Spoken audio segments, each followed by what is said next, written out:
I love waking up at my grandparents' house. Whenever the sunlight enters through the window and the warm rays graze across my face, I get a feeling of security, a sense of home. This warmth draws me to look outside into the vastness of the woods. I take a deep breath and inhale the refreshing scent of pine. The aroma makes it feel like waking up early on Christmas morning. My grandparents live deep in the woods. They love nature just as much as they love each other. They were high school sweethearts, and I honestly don't think they've spent a single day apart after getting married. Their biggest dream was to eventually retire together, build a house in the woods, and live a slow life. And that's exactly what they did. I visit my grandparents every summer for a week, while my parents go on vacation somewhere together. When I was younger, I used to get so upset about it because it felt like my parents didn't want me around. But my grandparents always assured me that wasn't the case. They would say my parents just needed alone time. It took me a few summers to understand that, but I finally got it. Eventually, I started looking forward to visiting my grandparents because I had so much fun exploring the woods. It was like stepping into another world, and I was the creator. Even though I spent countless summers here, I always seemed to find a new area I haven't explored yet. Nature was my therapy, and I really needed a session this summer because it's the last summer before I go into high school. It's both exciting and daunting. Just so many things are uncertain, to the point where I began to overthink and psych myself out. The only thing I can be certain about is that I was going to enjoy this week at my grandparents'. After I enjoyed the morning sun and fresh pine, my senses were immediately distracted by the smell and sounds of pancakes, eggs, and bacon. Since I only really visit my grandparents during the summer, my Mima always goes all out on the meals. It was her way of spoiling me, and I definitely wasn't complaining. She had the tendency, though, to prepare too much food, and I'd end up eating 2 lunches because my Mima would always say, "It's not okay to waste food." I swear, I always gained a few extra pounds staying with my grandparents. Now I can see why Papa could never keep the weight off. I made my way downstairs and sat next to Papa, who was reading the newspaper on his tablet. It was his morning ritual. He said he liked keeping up with the world to make sure that no one was trying to take over his sanctuary in the woods. Shortly after I sat down, Mima brought breakfast to the table, and we enjoyed the morning together. I like this slow-paced living. It made me want to find a girl and retire as well. But first, I'd have to get a girlfriend. Not that I was a loser, but I also wasn't Mr. Popular either. I never really had any go-to groups of friends. No one minded my company, but it didn't seem like anyone was thrilled to be around me either. But that's all gonna change this year. I'll find a way to catapult my popularity and, most importantly, finally get my first kiss. After I finished breakfast with my grandparents, I told them that I was going for a walk to clear my head. Mima told me to not go too far because she wanted me back at the house in time for lunch. We just finished breakfast and her mind was already on lunch. I said my goodbyes and the front door could be heard closing behind me as I went outside. Every time I go outside, routinely, I will take a deep breath and exhale slowly. There's nothing better than prepping yourself before a long walk. I began my adventure on the trail next to the house, but then ventured off into the woods. This was my favorite part. My imagination always took over, especially when I was younger. I would pretend that I was an elf king fighting off other elves or monsters trying to take over my woods. I had a crown made of sticks and everything. But now, I had a different mission at hand. High school. And I don't think being an elf king was going to help me out on this one. My thoughts of becoming popular raced rapidly in my mind that I eventually realized I was a lot further into the woods than I anticipated. I wasn't really sure of where I was, but there was still a lot of sun left in the day, and I knew the woods enough to where if I just retraced my steps, I could easily get back home. Plus, I'm pretty sure if I kept going this way, I would eventually reach the road that leads back to the house. So I kept going until something caught my eye. Off in the distance, I could see objects align on the ground. That's weird. Out of all the summers spent in the woods, I've never seen any sort of remnants from people, not even from campers. Intrigued, I made my way towards the objects. As I slowly got closer, I was horrified by what I saw. There was a pentagram formed with what looked like salt. It was a little obscure, but definitely a pentagram. At each end of the pentagram were bowls. A couple of them were empty, but there was dirt and bark in one, a candle in one, and incense in another. But what was in the top bowl of the pentagram really got my stomach turning. There was a mutilated body of a rodent, either a gerbil or a hamster. It was really hard to tell. The body was cut from the neck all the way down to its body. Majority of its insides were gone. There were some entrails and dried blood in the bowl. I've never seen anything like this. I don't like horror movies, especially the gory ones, and this could definitely be a scene in one of them. I felt myself get nauseous, almost to the point of throwing up. Who would do such a thing, and why? Whoever did this must be evil. I don't know much about these kinds of things, but this had to be one of those satanic rituals. There's no other explanation. Killing a small animal for sick thrills is disgusting and inhumane. What does it accomplish? I no longer cared about my plans about becoming popular. The air seemed foul all of a sudden, unclean in a way. I just wanted to be back at my grandparents', so I turned around and started to walk back towards the house. As I was walking back, repulsed with what I just saw, another feeling overwhelmed me. A feeling like I was being watched. I tried to ignore it, but it was too overpowering. That's when I heard a tree branch snap off in the distance behind me. I froze immediately. I was telling myself to run, but my body wouldn't move. It was like I was stuck in cement. Was it that freak who killed that small animal behind me? If they could kill an innocent animal during a satanic ritual, what's stopping them from doing that to me? Who's there? I tried yelling to sound tough. There was no response. I've got a knife and I know how to use it. I pulled out my pocket knife that I carry with me whenever I go on hikes. I'm warning you. That's when I could hear heavy, prolonged breathing. It didn't sound human, more like a large animal. That's when my body allowed me to turn around to see what was behind me. And how I wish it was a human. But instead of a crazy person doing rituals, it was a creature I've never seen before. This creature was massive. The body was covered in fur and was bear-like, only more muscular and defined. It was on all fours, staring at me with completely wide eyes. There were no pupils of any kind. It had the face of a boar with tusks, only they were enormous.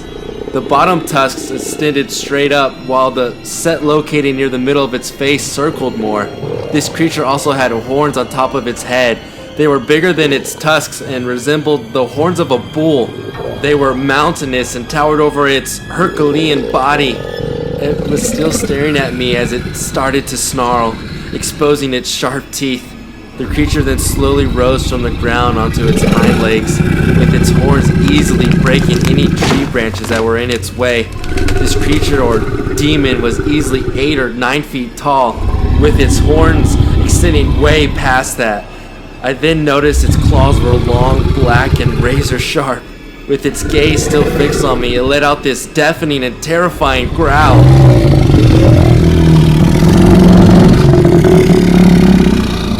I dropped my knife and started to run frantically back home. I didn't turn around to see if the creature was following me. I knew that would only slow me down. I needed just to get back to my grandparents. I pushed myself like never before, sacrificing my body as I battered down branches and brush. I felt every beat of my heart, like it was about to burst from my chest. I could hear the heavy stomps from the creature as I ran. Every stomp propelled me to go faster. I somehow reached the trail that led to my grandparents' house without the creature catching up to me. I noticed that I could no longer hear the heavy stomping, but that didn't slow me down. It wasn't long until I could see my grandparents' house, where my papa was sitting on his rocking chair, enjoying a cold beer. He was puzzled as he waved at me. Whenever I reached the porch, I yelled out, "Where's your shotgun?" My papa looked at me like I was crazy. He asked why I needed it. I told him about the pentagram, described the creature in detail, and how it was chasing me through the woods. I could tell my papa didn't believe a word I said. He had an apparent look of disbelief on his face. Then, when he asked if it was a creature attacking the Elf King's wooded kingdom, I knew he didn't believe me. No, I didn't make this up. This was a real creature or a demon. You didn't hear it yell? He still maintained his look of disbelief and asked, if what I said was true, then where is the creature? It should have been behind me if it was chasing me. That's when I immediately turned around and noticed that the creature was gone. It was just the trail and tree line of the woods that could be seen. Still shocked from the experience, I still didn't back down. I know what I saw was real. Please, I begged and pleaded. Can you get your shotgun? It's going to show up. My papa could tell with the tone of my voice that I at least saw something. He got up from his chair, walked into the house, and shortly after came outside on the porch with his shotgun in hand. He sat back down in his rocking chair and told me that he'd sit outside the rest of the day and shoot any creature that came to the porch. His tone didn't really put my mind at ease. I could still tell he didn't believe me because he said what I probably saw was a very large boar. My papa explained how some can get up to 6 feet in length. I know what I saw, and that was no boar. I sat next to Papa and kept an attentive eye to the tree line. Any sound of trees rustling or branches breaking made me cower. My papa ignored it and kept saying there was nothing to worry about. Mima would accompany us from time to time, bringing snacks and lemonade for me and beer for Papa. I got the feeling she didn't believe me either. She had a calm demeanor and nonchalant attitude towards the situation. She was more concerned about dinner than the 9-foot creature lurking in the woods. After spending a few hours on the porch, I could feel my eyes get heavy and my body getting tired. It was probably a mix of my body coming down from the adrenaline and the warm rays that started to make me drowsy. My papa still had a shotgun next to him as he rocked back and forth in his chair reading a book and drinking beer. Seeing my papa calm me gave me a little sense of peace, to the point where I was questioning myself whether or not I actually did see a creature. Because why wasn't it attacking? It could easily overpower all three of us. As I was thinking this, I felt the heaviness of my eyelids close, and I slowly fell asleep.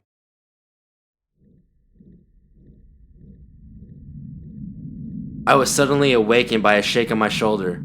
"It's here! The creature is here!" I said out loud. It was my papa. His tranquil gaze gave me the indication that there was no threat.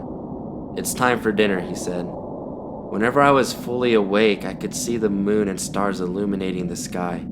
"Did the creature ever show up?" I asked. My papa shook his head no in a very serene way.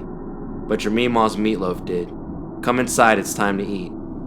He opened the front door and went inside carrying a shotgun. I couldn't believe it. Why didn't the creature show up? This doesn't make sense. I eventually sat up from the chair I took a nap on and followed my papa inside the house.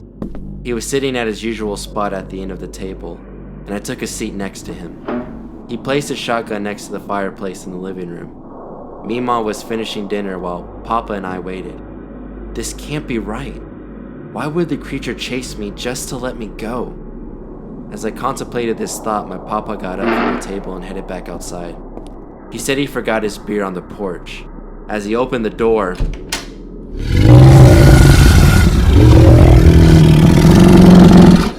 it immediately became clear why the creature let me go. It followed me back here. The creature was at the end of the porch. It lunged at my papa and sunk its serrated, barbed teeth into his throat. It happened so fast that he didn't have time to react. A waterfall of blood poured from my papa's throat. He fell to the floor, gagging on his own blood. I heard my Mima let out a horrifying shriek. She came running from the kitchen. That's when the creature quickly made its way into the house. It was just as intimidating as before. The creature towered the whole room, its horns scraping against the ceiling. Its solid, white eyes surveyed the room until they were fixed on me. The expression on the creature's face gave the impression that it remembered me. The creature began to start seething and let out another thunderous roar. I couldn't move again. I was frozen and glued to the chair. I hate this feeling, but what else could I do? The only fighting chance we had was the shotgun that was laid next to the fireplace. Mima had the same idea because after the creature's wail, she sprinted towards the fireplace. The creature turned its attention away from me and madly chased after her. Mima was able to reach the gun, but she wasn't quick enough. As she was turning around to make the shot, the creature shoved the shotgun away. When she pulled the trigger, the barrel was facing up, and the shotgun shell hit the ceiling, completely missing. The creature then impaled Mima on the chest with its tremendous horns. Blood came pouring out of her chest and mouth, just like Papa's throat. I could see the shock and terror in Mima's eyes. Instead of shrieking or grimacing in pain, she turned her head towards me, and with blood gushing out of her mouth, she smiled and said, "Run!" Even with her dying last word, Mima wasn't thinking about herself and was trying to help someone she loved. I saw life leave her eyes as her smile evaporated from her face and her body went limp. The creature slowly removed its horns from my Mima's chest and her body hit the floor. The creature then began to feast on her intestines. I remained still. My body wouldn't allow me to move again. I wanted to pretend that I was somewhere else instead of here, seeing Mima getting devoured by some unknown demon. Then suddenly, I could hear Mima's voice echo in my head, and all I could hear was, "Run!" Her echo word jump-started my body, and I catapulted from the chair and dashed towards the front door. This alerted the creature, almost like it forgot about my presence. As I ran out the front door, I had to jump over my papa's dead, cold body, and as I landed on the other side of his body, my shoes became soaked with his blood. I wanted to fall right then and there to mourn, but I couldn't. I could hear the creature's heavy stomps right behind me as it began to chase me. I saw the tree line. My only chance of living was if I could lose this creature in the woods. I was running so fast that I felt like my feet were not even touching the ground, but I could still feel the heavy stomps of the creature right behind me. The presence of the beast fueled me to go faster. As I got closer to the tree line, I felt like I could get away. I am almost there. I can do this. I can make it.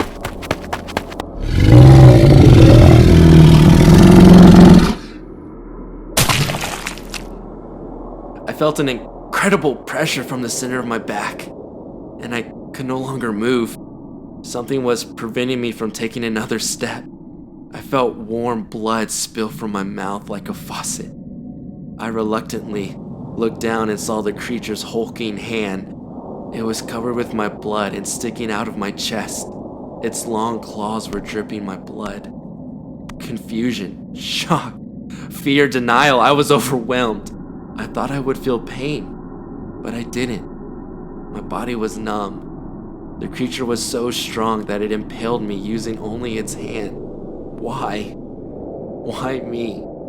This wasn't the way I was supposed to die. I had so much to look forward to. High school, getting my first car, college. I still needed to get my first kiss. The world seemed to stop around me. Everything was at a standstill and quiet. All my senses seemed to be shutting down. I could no longer feel or hear anything. I felt nothing. If this was going to be my last moment on Earth, I didn't want my last image to be of the creature. I looked up at the tree line that I almost got to. If only I was faster. I continued to look up until I could see the night sky. It was beautiful, the way the stars danced. I suddenly felt coldness overwhelm me, even though it was early summer. My body felt like the coldest night of winter. The stars were mesmerizing, but the moon was even more so. It was like seeing it for the first time. It made me feel safe, like everything was going to be all right. This feeling of security lasted until my vision started to fade. My eyes were wide open, but everything slowly started to be encompassed by darkness. The moon's glow vanished, and then there was nothing.